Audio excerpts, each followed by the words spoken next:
ChatGPT, DeepSeek, Claude, várias outras inteligências artificiais vão mesmo colocar o programador de molho, tornar a programação obsoleta? Bom, pessoal, meu nome é Cláudio, eu sou engenheiro de software há um pouco mais de 10 anos e eu atuo muito com desenvolvimento Android e também com iOS, mas mais especificamente Android. Logo de cara, eu posso dizer que eu acredito realmente que vai ser uma ferramenta que vai ajudar os programadores, mas que não vai tornar a programação obsoleta.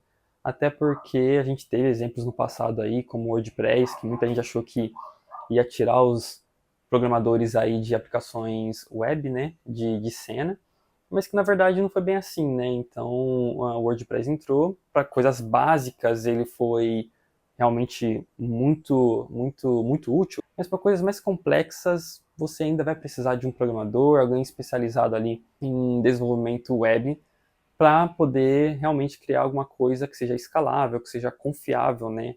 Principalmente parte de segurança, e que possa criar algo que o cliente realmente espera. Então, somente com WordPress não é possível isso. Bom, eu posso dizer por experiência própria, uns 10 anos atrás eu trabalhava com PHP, e uma empresa de gamificação trabalhava com jogos, eles utilizavam o WordPress para poder mostrar os resultados do usuário, do jogador.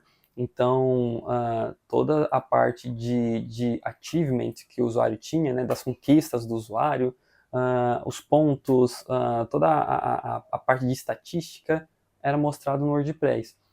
E não tinha um plugin que, na época, pudesse fazer um gerenciamento que o cliente queria. Então, foi aí que eu entrei na parte de consultoria para essa empresa e a gente acabou desenvolvendo um plugin que desse conta da demanda que o cliente queria, né? Então, como era uma coisa muito específica, somente, enfim, o WordPress não podia fazer isso.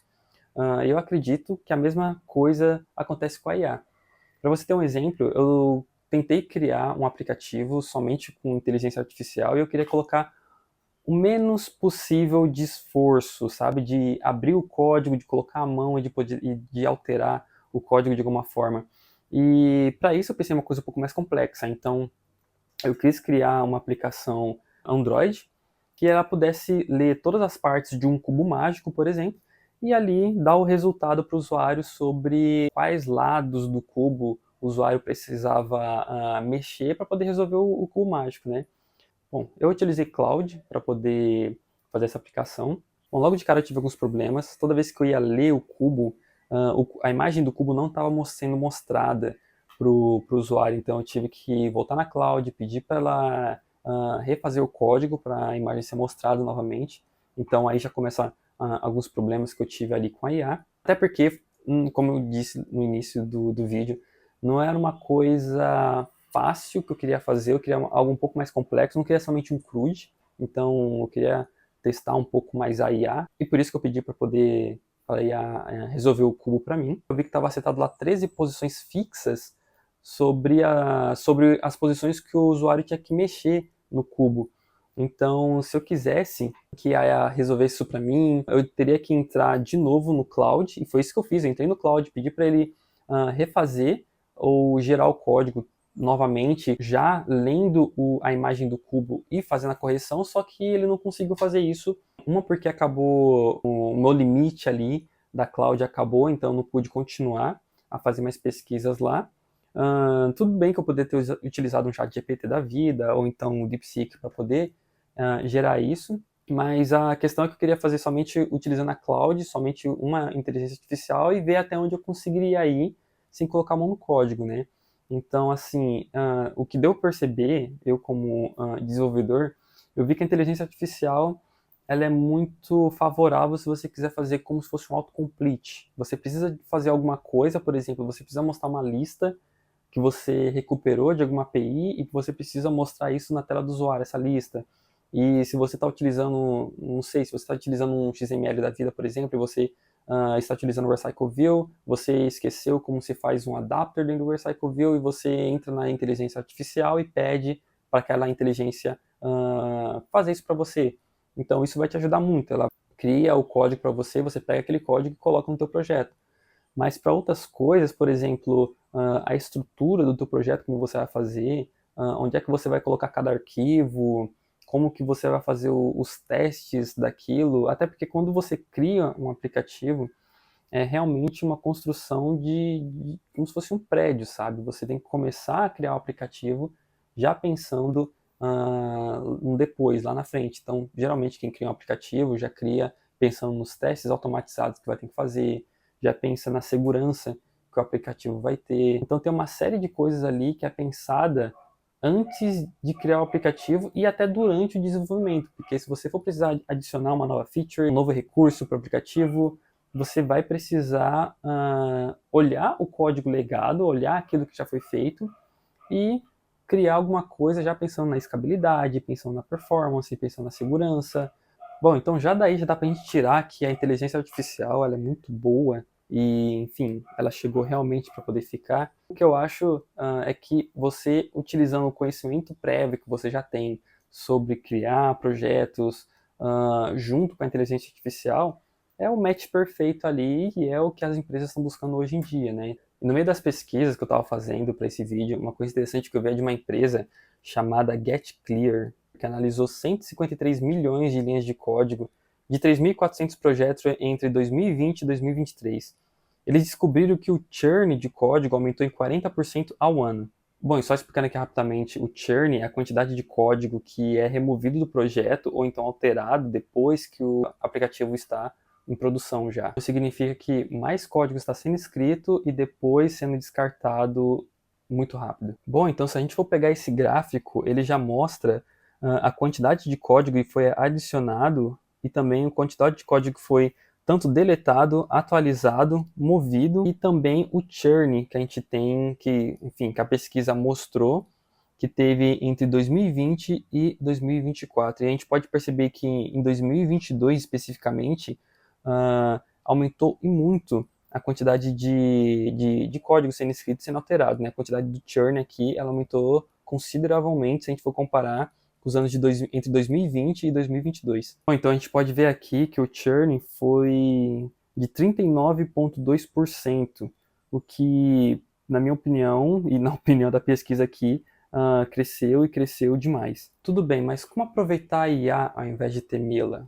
Se você está começando a programar agora, o meu conselho é simples. Aprenda os fundamentos da programação e ciência da computação, estrutura de dados, algoritmos, lógica de programação. Bom, isso é o básico que todo programador tem que ter. Você sabendo a estrutura, a lógica e os algoritmos, isso vai te dar um know-how muito grande e a confiança também para você criar aplicações robustas e complexas até. Usa a IA como assistente, mas não dependa dela exclusivamente para criar o teu código. Você pode sim usar a IA para pegar partes de código e colocar no seu projeto, mas você principalmente entender aquilo que você está fazendo. Você lê o código que a IA gerou, vê se aquele código faz sentido, se está correto, se tem alguma forma de melhorar aquele código ou não, porque às vezes somente pegar, e eu posso dizer que na maioria das vezes, pegar o código e jogar direto para a aplicação vai dar ruim.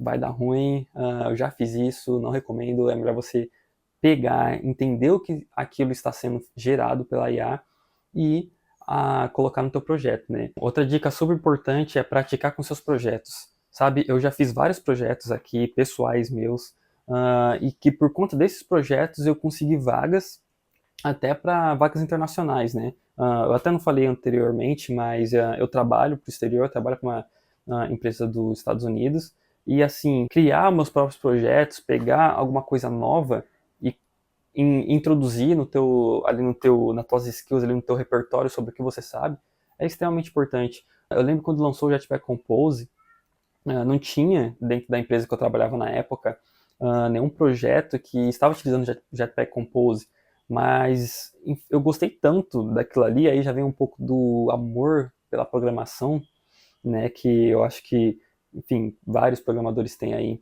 Eu peguei, criei um projeto meu utilizando Jetpack Compose e eu achei aquilo a coisa mais maravilhosa do mundo, sabe? A possibilidade de você excluir o XML da tua vida para sempre, entre aspas, né? Foi muito bom. Então, criar projetos para você mesmo, isso vai te dar uma segurança até mesmo na entrevista, porque eu lembro que quando eu peguei esse projeto, quando eu fui contratado pela empresa, fizeram uma série de perguntas, na verdade, sobre o Jetpack Compose, eu fui respondendo como funcionava, quais que eram as vantagens de utilizar o Jetpack Compose e tudo mais, Então, você criar o seu projeto utilizando ferramentas que são amplamente utilizadas aí pelo mercado e até ferramentas novas que você gosta de usar, isso vai te dar uma experiência maior. Então, vai te dar uma confiança também maior na hora de você fazer uma entrevista e de você realmente mostrar para o recrutador, mostrar para a empresa aquilo que você sabe. Outra coisa também que eu recomendo aí já para indo para a estrutura de dados, se você quiser saber como funcionam os algoritmos também, são sites aí que você pode utilizar para poder treinar suas habilidades como programador. Então, o HackRank mesmo vai te dar uma série de exercícios que você pode utilizar para você aprimorar as suas habilidades. Então, você treinar o código, você treinar a estrutura de dados, e treinar como funcionam os arrays, como funcionam as strings, na linguagem de programação que você utiliza, seja Kotlin, Java, ou, enfim, qualquer linguagem de programação que você tem, você consegue desenvolver utilizando essas ferramentas, o que, assim, particularmente eu acho muito válido. Várias entrevistas, nossa, eu já cansei de pegar várias entrevistas que os recrutadores vinham perguntando sobre estrutura de dados, lógica de programação, sobre várias coisas, né? E até mesmo entrevistas técnicas que a empresa te manda para você fazer, que é justamente para avaliar o teu conhecimento sobre isso. Então, você saber isso já vai ser um grande plus, sabe? Um grande a mais que você vai ter ali no teu currículo. Bom, pessoal, esse era o vídeo que eu queria fazer, isso é o que eu queria falar. Se vocês gostaram do conteúdo, peço que vocês se inscrevam aí e curtam também, porque, enfim, estou começando agora esse canal. Eu tenho muito conteúdo para postar, sabe? Eu tenho várias coisas que eu estou pensando aí sobre a experiência que eu tenho, enfim, durante esses 10 anos aí, que eu posso ir mostrando para vocês muita coisa mesmo, desde como que eu aprendi a programar, quais foram os passos que eu tomei para conseguir até o primeiro trabalho, como eu consegui projetos em empresas internacionais e como a programação de fato mudou minha vida, que, enfim, eu pude viajar bastante por conta da programação, consegui morar em outros países, Nova Zelândia, França, Coreia do Sul, Argentina, enfim, a programação, além de eu ser um amante, digamos assim, da programação, porque realmente ela mudou minha vida, então eu queria, enfim, mais pra frente eu vou passar isso tudo pra vocês. Então, se vocês gostaram, é isso aí, até o próximo.